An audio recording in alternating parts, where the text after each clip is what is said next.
Welcome to the Socialite podcast, where we empower you with the marketing know-how you need to create the business of your dreams. I'm your host, Steph Taylor, and I'm a marketing nerd, Shiraz lover, and passport stamp collector.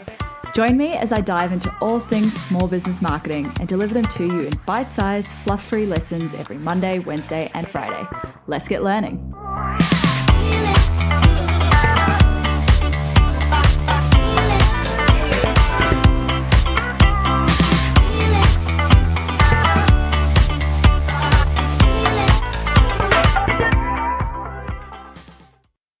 Hey, welcome back to the Socialite podcast. This is episode 64, how to write and edit a blog post in under an hour. Let me guess, you're busy. I mean, I know that. I didn't create a podcast with bite-sized episodes for no reason whatsoever.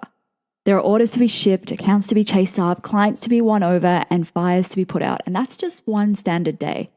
I know what it feels like to just not have time to do anything else. And that's when creating content falls to the wayside. It becomes one of these someday tasks that are on your to-do list. Spoiler alert, someday you're probably going to be just as busy as you are now. And that blog post is not writing itself anytime soon. Anyway, so I've got my blog post writing process pretty much down pat. I usually batch them, so I'll write 2 or 3 at a time and then forget about it for months. And that's why I podcast now. But anyway, I'll just put my headphones in with my writing playlist on and get into the zone. But all up, I reckon it takes me about an hour per post, start to finish. And these aren't short posts either. I usually write at least 700 words, often over 1,000. The biggest game changer for me was downloading the app FlowState. If you have a Mac, you can download it from stephtaylor.co/flowstate. Basically, it blocks out everything else on your computer and it just gives you a blank screen where you can write.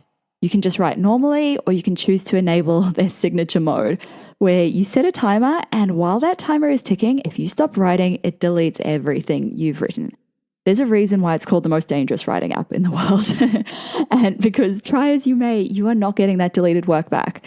Scary? Yes. But it works because you get into a flow state and you keep writing. You don't do any self-editing, and that's what often makes our blog post writing take so long.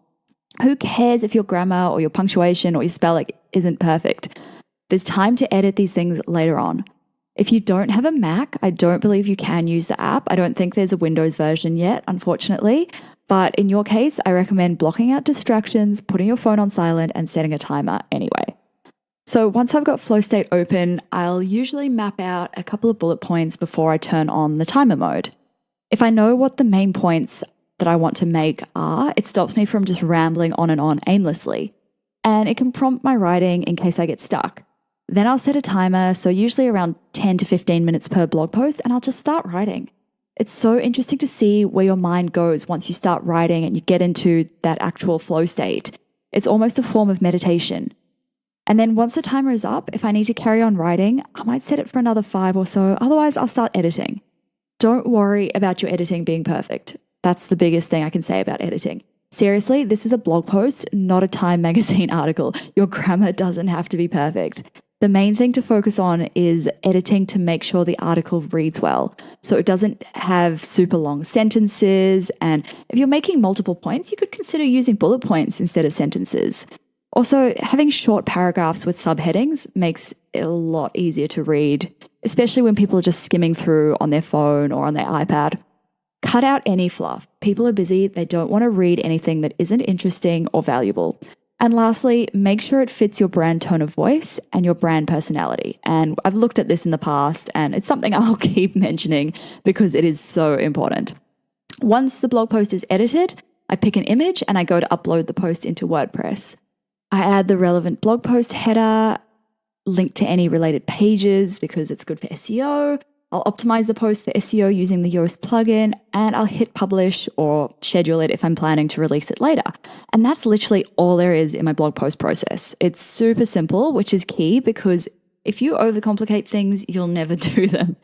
And I forgot to mention, if I come up with ideas for a post, like while I'm on the go, I'll just note them down in the notes app on my phone, and then later on, I'll copy them into FlowState when I'm ready to write that blog post. Hope you find this episode helpful, and I hope you now go and sit and write down a blog post. Just smash it out, edit it, publish it. I know you can do it. Seriously. If you want to download Flow State, head to stephtaylor.co/flow state. That's it for this episode. Next episode is about how to drive traffic to your content. So how to get your blogs, videos, whatever it is in front of new eyes. Make sure you hit subscribe so you don't miss that episode and other new episodes released every Monday, Wednesday, and Friday. And if you haven't left a rating and a review, I know I ask you all the time, but maybe today will be the day you do one. Please, I'd love it if you could leave a rating and a review in iTunes or Apple Podcasts. That's it from me. Catch you next time.